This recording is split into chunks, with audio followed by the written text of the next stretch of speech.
Maido. Hi there, Japan fans. In today's show, we are going to be talking about persuasion power.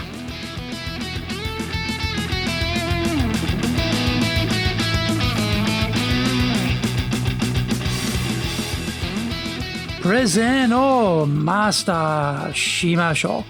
This is the fourth year of the Presentations Japan series podcast, and we are beaming around the world to you from sunny Minato-ku here in Tokyo. I'm your host, Dr. Greg Story, your corporate coaching and training guy, committed to your success, the president of Dale Carnegie Training Japan and best-selling author, Japan Sales Mastery and Japan Business Mastery. My new book, Japan Presentations Mastery, will be released shortly. Through this podcast, I want to help you become a better speaker who is clear, confident, persuasive, and highly influential with those around you. Don't forget to subscribe and share this podcast with your family, friends, and colleagues. We are not being sponsored by Libsyn, but we value your privacy, which is why we have our podcast hosted by Libsyn, who, unlike many other podcast hosts, have a strict policy that does not allow access to your private information by anyone. Here is our daily podcast lineup on iTunes. Mondays, the Cutting Edge Japan Business Show. Tuesdays, the Presentations Japan series. Every second Tuesday, the Business Tatsujin no Oshie Show. Wednesdays, the Sales Japan series. Thursdays, the Leadership Japan series. Every second Thursday, the Business Pro Podcast Show. Fridays, the Japan Business Mastery Show. And Saturdays, Japan's top business interviews. This is episode number 245. Today we are talking about how to develop persuasion power. One consistent issue which often pops up within companies requesting our training is achieving persuasion power with colleagues, bosses, and subordinates. Being unable to convince others to follow your requests, ideas, and suggestions is highly frustrating. Often the issue is how the topic is approached. In this time is money, no patience, miniscule concentration span, 24/7 scramble, people drive you to get to your point. If you're giving a presentation, the big boss might bark out, story, get to the point. We are taught in business school to start with a punchline and get that into the executive summary right at the front of the document.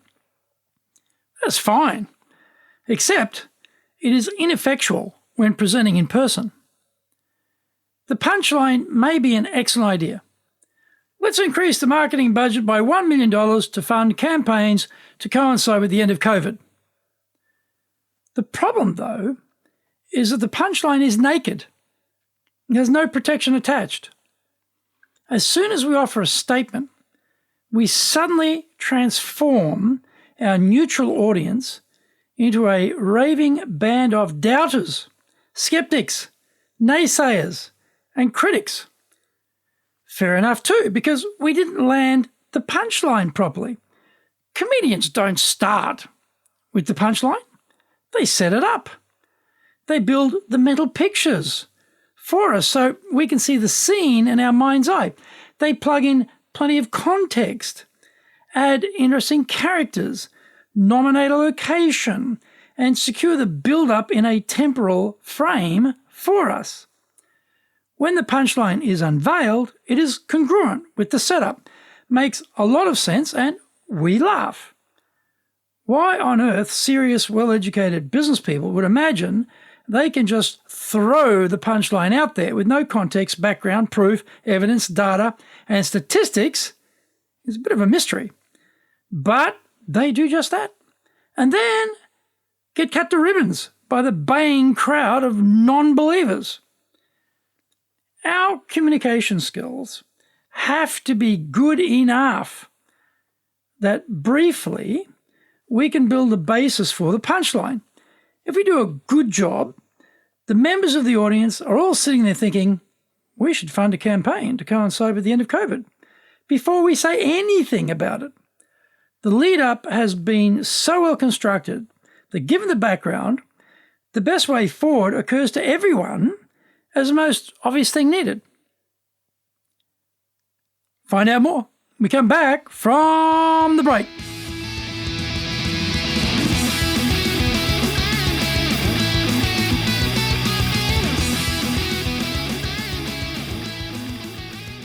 Our show today is brought to you by our public programs, but we also do custom-made in-house classes. Now, we do them in our super safe classroom, we do them live online, and we do them in Japanese, and we do them in English. Today's show is brought to you by on the, what have I got here? It's going to be the 13th of July, How to Present Online. 16th of July, Innovation Process. 30th of July, Analysing Issues and Decision Making. And on the 3rd of August, Getting Results Without Authority. You can find out more about those programs on our website at enjapan.dalecarnegie.com. And you can email me at greg.story@dalecarnegie.com. Get my best-selling books, Japan Sales Mastery, that's the Bible for selling in Japan, and Japan Business Mastery, and my new book, Japan Presentations Mastery. If you like learning by watching videos, we have over 1,000 for you there on Japan Dale Carnegie TV on YouTube. We release 3 TV shows every week on YouTube. The Cutting Edge Japan Business Show, which is the premier business show in Japan, comes out Mondays.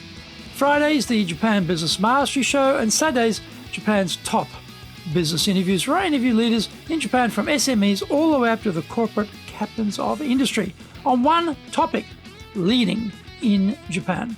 Every second Thursday, we release the Business Pro TV show. Don't forget, you can email me at greg.story@dalecarnegie.com.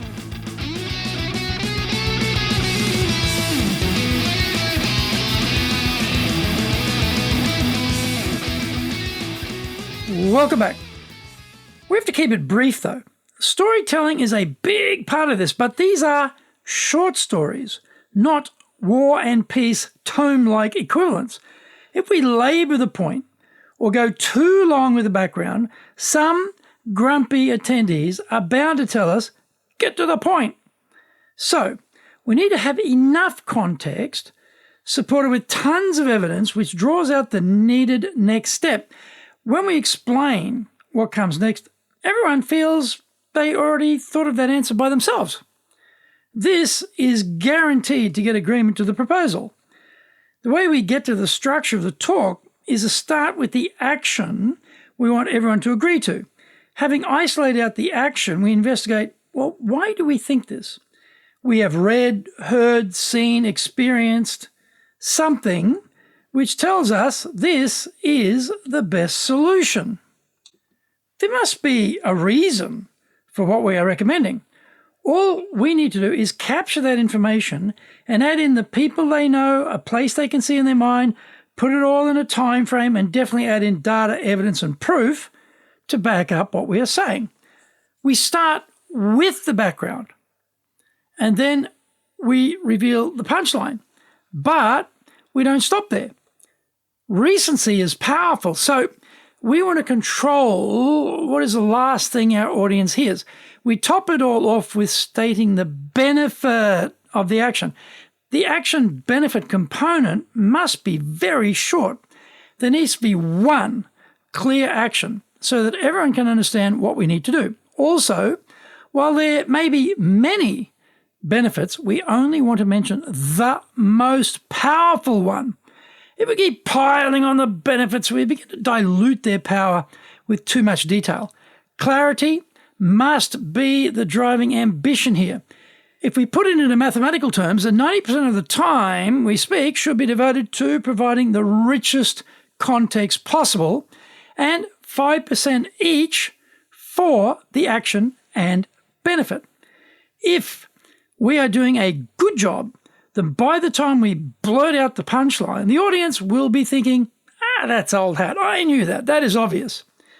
If we can engender that reaction, then we have done our job well.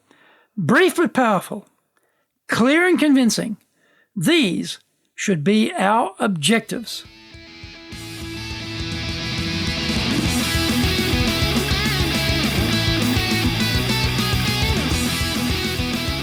Thank you for joining the Presentation Japan series. If you got value from today's show, spread the love around and share it with your family, friends, and colleagues. Don't forget to subscribe and share this podcast. Immediately apply what you have learned today, use it, and go out there and become a presentations legend. Remember, I'm your corporate coaching and training guy in your corner, committed to your success here in Nippon.